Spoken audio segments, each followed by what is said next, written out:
안녕하세요. 독서 크리에이터 책들다입니다. 오늘은 필립 체스터필드 경이 자신의 아들에게 보낸 편지를 읽어드리겠습니다.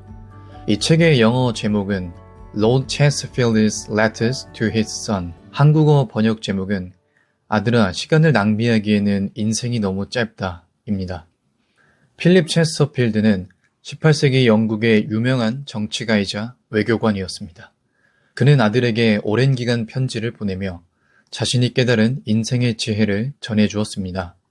특히 그가 영국 대사로 네덜란드 헤이그에 머물 때 보낸 편지들이 이 책에 담겨 있으며 1774년 출간된 이후 영국 상류사회에서 교과서처럼 읽히며 큰 찬사를 받았습니다. 제가 가지고 있는 책은 도서출판 넥스웍에서 출판되었습니다. 그럼 지금부터 함께 읽어보겠습니다. 파트 1. 시간의 진정한 가치를 아는 자만이 인생을 알 수 있다. 아들아, 지금 하는 말을 다른 무엇보다 마음 깊이 새긴다면 인생에 큰 도움을 얻을 수 있을 거다. 바로 시간이 얼마나 가치 있는 것인지, 그리고 시간을 어떻게 사용해야 하는지에 대한 이야기다. 누구나 쉽게 시간은 소중하다라고 말할 수 있지만 주변을 살펴보면 실제로 시간을 소중하게 사용하는 사람은 그리 많지 않더구나. 가치 없는 일에 가볍게 시간을 낭비해버리는 사람들조차도 시간은 참으로 소중하다든지 눈 깜짝할 사이에 시간은 지나가 버린다는 둥 말로는 그럴듯하게 둘러대지. 이 세상에는 시간에 대한 격언이 많고 많지만 그 중에서 적당히 입에 담기란 그만큼 쉬운 일이다. 유럽 곳곳에 있는 해시계에는 이런 문구가 새겨져 있단다. 시간을 낭비하지 않고 제대로 사용하는 것이 얼마나 중요한 일이며 한 번 가버린 시간은 다시 올 수 없다는 사실을 잘 알면서도 자신의 시간을 낭비하지 않는 사람이 없다.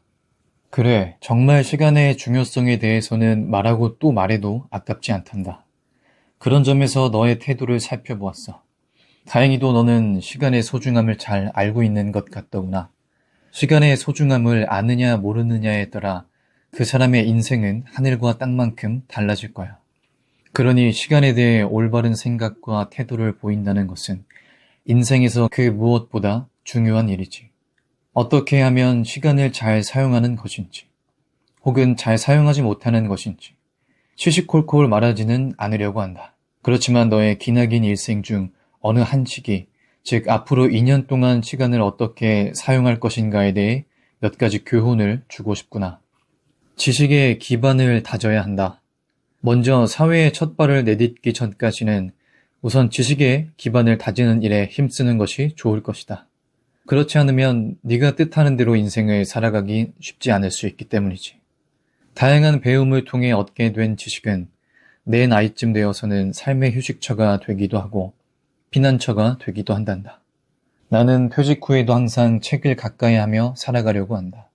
지금 내가 아무런 방해 없이 독서의 즐거움에 빠질 수 있는 것도 생각해보면 네 나이 때 확고한 신념을 지니고 공부했기 때문인 듯 싶다. 조금 더 열심히 공부했다면 이 만족감은 더욱 컸을 수도 있겠지.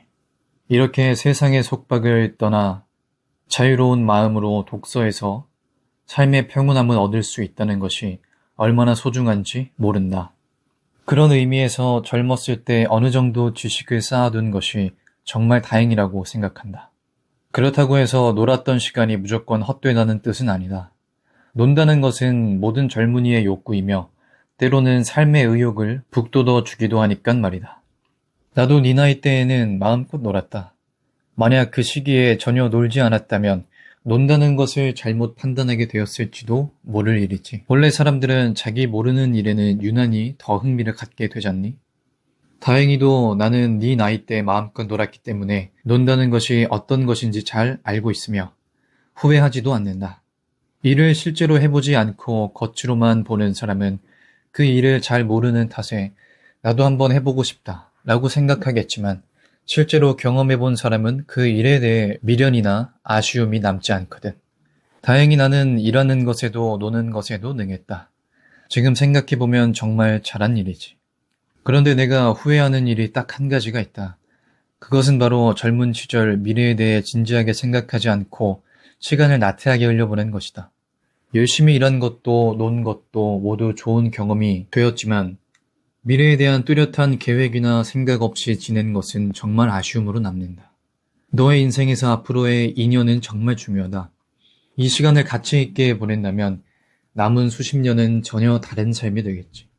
이 시기에 미래에 대해 고민해보지 않고 그럭저럭 닥치는 일에 시간을 허비하며 보낸다면 정말 하고 싶은 일에 필요한 지식을 쌓지도 못하고 인격을 키우거나 사람들과의 관계를 맺는 것에도 큰 손실을 줄 것이다. 반면 어떤 미래를 살고 싶은지 진지하게 생각하고 그 꿈을 위해 이 시기를 알차고 값지게 보낸다면 분명 네가 그리는 모습에 성큼 다가가 있음을 깨닫게 되겠지. 먼저 앞으로의 2년 동안 학문의 기반을 다져 놓으렴. 일단 기반이 다져져 있으면 언제든지 원할 때 원하는 만큼의 지식을 쌓을 수 있거든.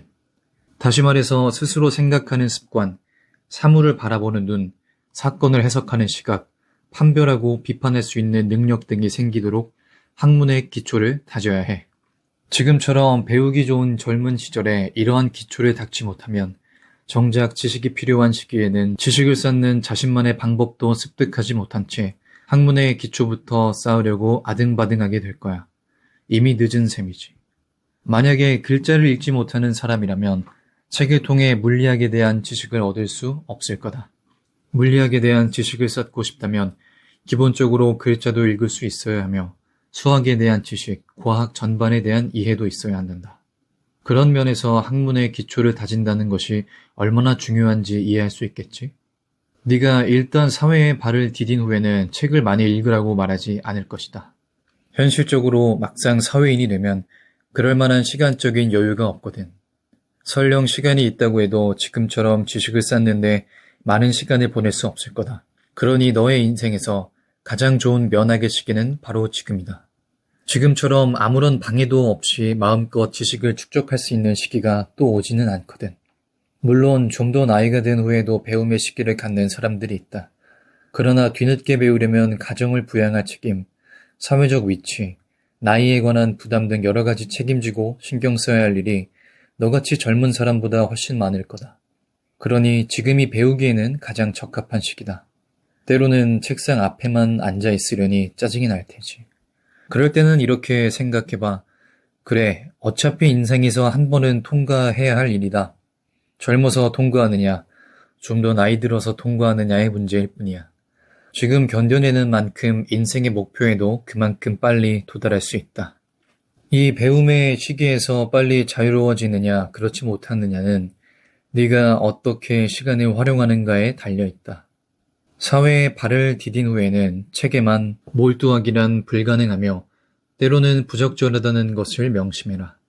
너처럼 젊은 시절에 배움의 기회를 놓친 사람들이 지금의 네 나이 또래로 얼마나 돌아가고 싶어 하는지 기억하렴. 배우는 과정이 힘들어 대충 통과한 채 사회인이 되고 싶더라도 배움은 반드시 거쳐야 할 과정으로 받아들였으면 좋겠다. 하루에 더 많은 시간을 걸을수록 더 빨리 네가 원하는 목적지에 도달하게 될 것이야. 그런 의미에서 너에게 제안하고 싶구나. 네가 사회에 나가기까지 필요한 준비를 하는데 최선을 다한다면 나는 네가 꿈을 이루기까지 최선을 다해 함께 하며 도움을 주면 어떨까? 너의 꿈이 무엇이든 그 바람이 무엇이든 좋다. 정치가든 학자든 작가든 예술가든 그 목적지를 향해 달리기 위해 지금 너에게 필요한 것은 걷는 방법을 배우는 것이다. 그러니 함께 학문의 기초를 닦는 데 최선을 다해라. 이런 말도 덧붙였습니다. 시간의 참된 가치를 알아야 한다. 그것을 붙잡아라. 억류해야 한다. 그리고 그 순간순간을 즐겨야 한다. 게을리하지 말며 해이해지지 말며 우물거려서는 안 된다. 오늘 할 수 있는 일을 내일까지 미루어서는 안 된다. 자기 개발을 위한 노력은 아무리 해도 지나치지 않다. 알맞게 절제할 수만 있다면 네 나이 때에는 무리하게 운동하지 않아도 충분히 건강을 유지할 수 있다. 그러나 두뇌는 그렇지 않다. 특히 네 나이 때에는 평소에도 절제하는 마음을 유지하도록 애쓰는 것이 중요하다. 때로는 머리를 쉬게 하는 취미 생활과 운동을 하는 것도 중요하지. 지금 이 시간을 어떻게 활용하느냐가 핵심이고 그것이 장래의 너의 두뇌 활동에 큰 영향을 미친다. 명석하고 건강한 두뇌를 유지하기 위해서는 상당한 훈련이 필요하다. 훈련된 두뇌와 훈련되지 않은 두뇌를 비교해보면 그 차이가 엄청나지. 그래서 너도 자신의 두뇌를 훈련하기 위해 수없이 많은 시간과 노력을 아끼지 말아야 할 것이다. 물론 특별한 훈련 없이도 천부적인 재능을 나타내는 사람이 간혹 있기는 하다.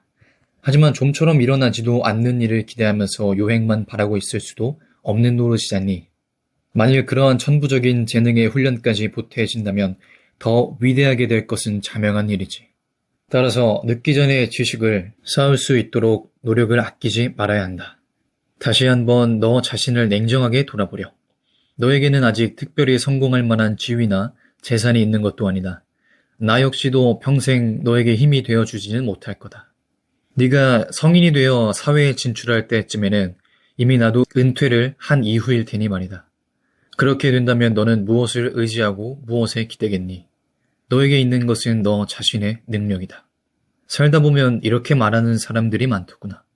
난 원래 뛰어난 사람인데 사회에서 인정을 받지 못했어요. 저 사람에게 밀리지만 않았어도 나도 뛰어난 사람이 되었을 텐데. 상황이 너무 안 좋았어요. 다른 집에서 태어났다면 나도 뛰어났을 거예요. 글쎄다. 내가 알고 있는 바로는 사실 그렇지 않단다. 분명히 자기 향상을 위해 부단히 노력하는 사람은 어떠한 역경이 닥치더라도 반드시 성공의 열매를 거두게 되더구나. 자신을 성장시키는 3가지 요소. 내가 말하는 특출한 사람이란 지식과 식견 그리고 매너가 훌륭한 사람을 의미한다. 가장 먼저 앞에서도 말했지만 지식은 자신이 무엇을 목표로 삼든지 충분히 몸에 익혀두어야 한다. 또한 식견 역시 정말 중요한 것이지.